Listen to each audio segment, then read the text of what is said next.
Stock మార్కెట్లోని currency segment గురించి ఈ వీడియోలో క్లారిటీగా తెలుసుకుందాం. First of all currency segment అంటే ఫారిన్ కరెన్సీ పేర్స్ మీద ట్రేడ్ చేసే సెగ్మెంట్.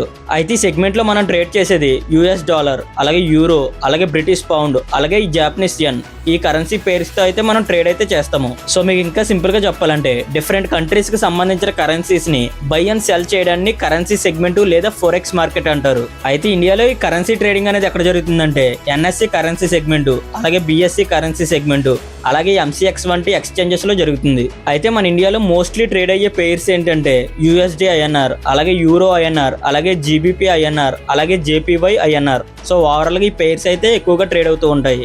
సింపుల్ ఎగ్జాంపుల్ చూసుకుంటే యూఎస్డి ఐఎన్ఆర్ అనేది 83 రూపీస్ దగ్గర ఉంది. అంటే దీని మీనింగ్ ఏంటంటే ఒక యూఎస్ డాలర్ వచ్చేసి ఇండియన్ రూపీస్ లో 83 రూపీస్. సో మనము ఈ ప్రైస్ అనేది ఫ్యూచర్ లో పెరుగుతుంది అనుకుందాము. సో అప్పుడు ఆటోమేటిక్ గా మనం ఫ్యూచర్స్ అనేది బై చేసాము 83 రూపీస్ దగ్గర. సో ఇక్కడ నుంచి కరెన్సీ అనేది 83.50 రూపీస్కి ఇంక్రీజ్ అయింది. సో అప్పుడు ఆటోమేటిక్ గా చేంజ్ ఏదైతే ఉందో అది మనకు ప్రాఫిట్ కింద వస్తుంది. అంటే మనం ఎంచుకునే లాట్ సైజ్ ని బట్టి మనకు ప్రాఫిట్ అనేది వస్తుంది. సో అలాగే ప్రైస్ అనేది ఫాలో అయింది అనుకుందాం 82.70కి. సో ఎంతైతే ఫాలో అయిందో అలాగే మనం ఎంచుకునే లాట్ సైజ్ ని బట్టి మనకు లాస్ అనేది వస్తుంది. అయితే కరెన్సీ ట్రేడింగ్ అనేది ఏ విధంగా వర్క్ అవుతుందంటే కాంట్రాక్ట్స్ ద్వారా, అంటే ఫ్యూచర్ కాంట్రాక్ట్స్ ఉంటాయి, అలాగే ఆప్షన్స్ కాంట్రాక్ట్స్ కూడా ఉంటాయి. అలాగే దీంట్లో మనకి మార్జిన్ ఫెసిలిటీ ఉంటుంది, అలాగే ఎక్స్పైరీ కూడా ఉంటుంది, అలాగే నో ఫిజికల్ డెలివరీ. అలాగే ఈ కరెన్సీ ప్రైజెస్ ని ఎక్కువగా ఏం ఎఫెక్ట్ చేస్తాయంటే ఆర్బీఐ డిసిషన్స్, అలాగే యూఎస్ ఫెడరల్ రిజర్వ్స్ డిసిషన్స్, అలాగే ఇన్ఫ్లేషన్ అండ్ ఇంట్రెస్ట్ రేట్స్, అలాగే trade deficit and global news.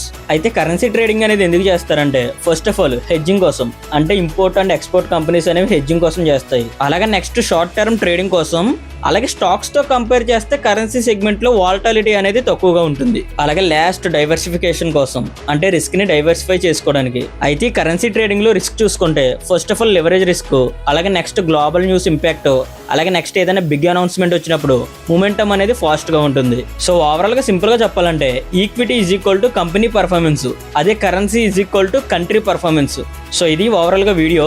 Next వీడియోలో కమోడిటీ సెగ్మెంట్ గురించి క్లారిటీగా తెలుసుకుందాం. అది మిస్ అవ్వకుండా ఉండాలంటే ఇప్పుడే అకౌంట్ ఫాలో చేయండి. అలాగే రీల్ నచ్చితే కనుక లైక్ చేసి షేర్ చేయండి. Thank you.